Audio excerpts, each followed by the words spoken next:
Hey Adam, we posted a video addressing followers of man-made books. I think it's time we make one for our fellow Muslims, those who follow the Quran alone. Absolutely, Omar. It's long overdue. I want to speak directly to my fellow Muslims, those who've been blessed with Allah's guidance and have found or rediscovered Islam through the Quran alone. After years of engaging with followers of man-made books, I've learned a valuable lesson. No matter how strong your argument or how clear your evidence, they will never change their minds. And it usually comes down to one of two reasons. Either they lack a deep understanding of the Quran, or they blindly follow so-called scholars. They only understand the Quran through others, not through reading and reflecting. Allah said in chapter 30, verse 53, "And you cannot guide the blind away from their error. You can only make hear those who believe in our verses, so they submit as Muslims." These people do not believe in Allah's verses, they believe in man-made books, and if they do believe in the Quran verses, they believe in these verses through the explanation of man-made books, not through reading and understanding directly.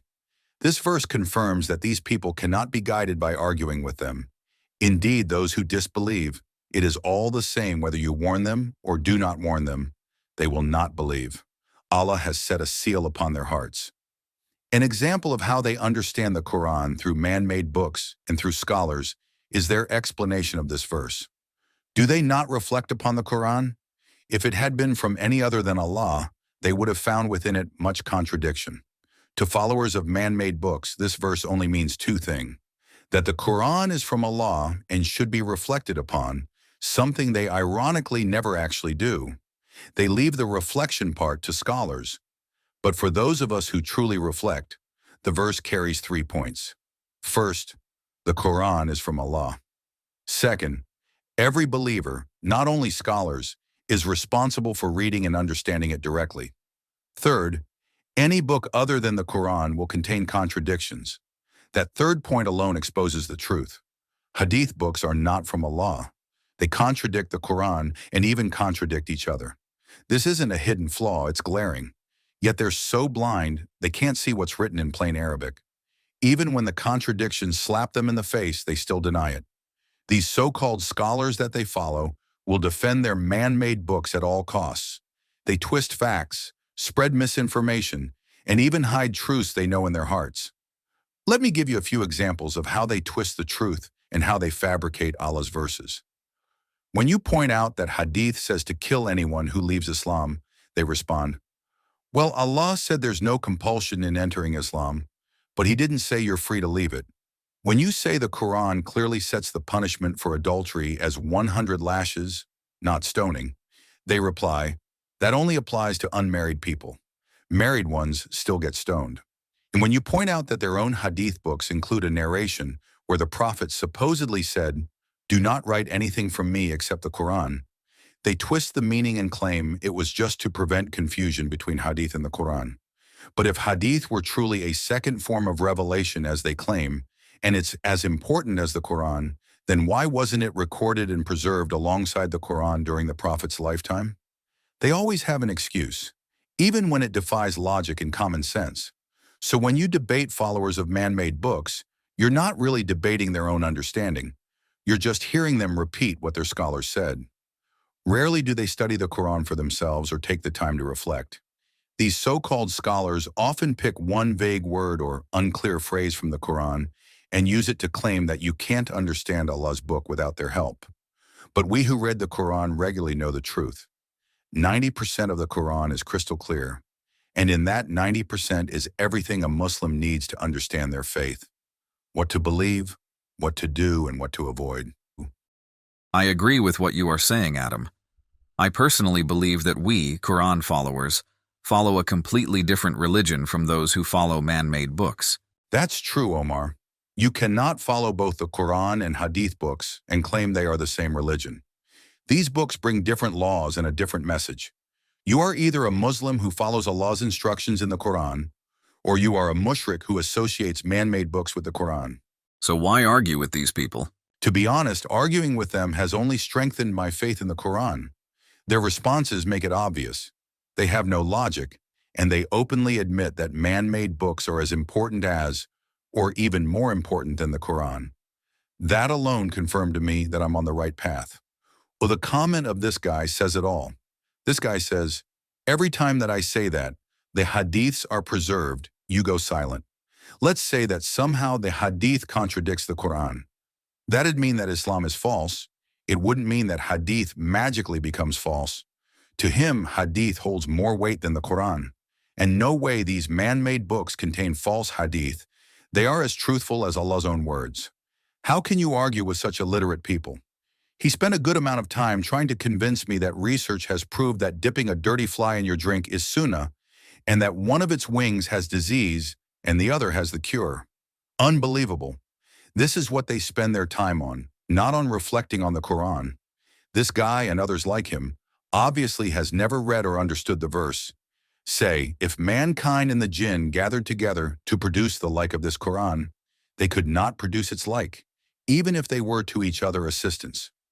His statement directly and obviously contradicts this verse. This is how blind they are. Again, arguing with such people only made me realize that these people don't even know the basics of Islam. And to them, man-made books are the source of Islam, not the Quran. Another was arguing that if you don't believe and follow Sunnah, you are a disbeliever and a kafir. Didn't Allah say, you can only make here those who believe in our verses, so they submit as Muslims? This is yet another example of how they do not know the basics of what a Muslim is. Prophet Ibrahim never followed Prophet Muhammad's Sunnah. Is he a kafir too? Tell me more about your experience with the Quran.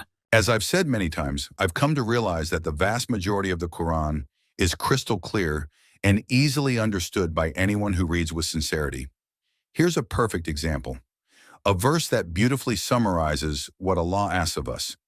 Righteousness is not that you turn your faces toward the east or the west, but true righteousness is in one who believes in Allah, the last day, the angels, the book, and the prophets, and gives wealth, in spite of love for it, to relatives, orphans, the needy, the traveler, those who ask for help, and for freeing slaves, and who establishes prayer and gives zakah, those who fulfill their promise when they promise, and those who are patient in poverty and hardship, enduring battle. Those are the ones who have been true, and it is those who are the righteous. If after reading this verse, you still need someone to explain what righteousness means, or what Allah expects from you, then it's not an explanation you lack, it's the willingness to reflect. The Quran wasn't revealed to scholars, it was revealed for all people. And verses like this show that Allah's message is simple, direct, and for every sincere heart. What else, Adam? One final point. After debating with those who associate others with Allah, I realized that only Allah can guide someone to the truth. Argument alone won't change hearts. Only Allah can do that, and only to those people who are seeking the truth through the Quran. And from talking to other Muslims who follow the Quran alone, I've found that our experiences are so similar. Many of us reached a point where we woke up one day and thought, either I understand Islam properly for myself, or I leave Islam altogether. We're told Islam respects and protects women, but then we read hadith that say women are less intelligent and less righteous. That contradiction doesn't make sense. How can it make sense to say a woman will go to hell just for not obeying her husband? So we dig deeper. We read the Quran, and we discover that many of the teachings we were given were lies, not from the Quran at all. In fact, they clearly contradict the Quran. Then we find many verses in the Quran confirming what we're doing, that only those who read and reflect on the Quran are guided. Allah said in chapter 2, verse 2, "This is the book about which there is no doubt, a guidance for those who are mindful of Allah." And in chapter 17, verse 9, "Indeed, this Quran guides to that which is most upright and gives good news to the believers who do righteous deeds, that they will have a great reward." And in chapter 27, verse 81, "And you cannot guide the blind away from their error. You can only make hear those who believe in our verses, so they submit as Muslims." Let me end with this. If you follow the Quran only and you reject man-made books, you are on the right path and you are following the truth. Have no doubt about that. This verse confirms it. These are the verses of the book. And what has been revealed to you from your Lord is the truth, but most of the people do not believe. Thank you for watching. We hope you enjoyed discovering the real Islam and found the information helpful. Don't forget to subscribe to our channel so you can continue learning more about Islam directly from the Quran.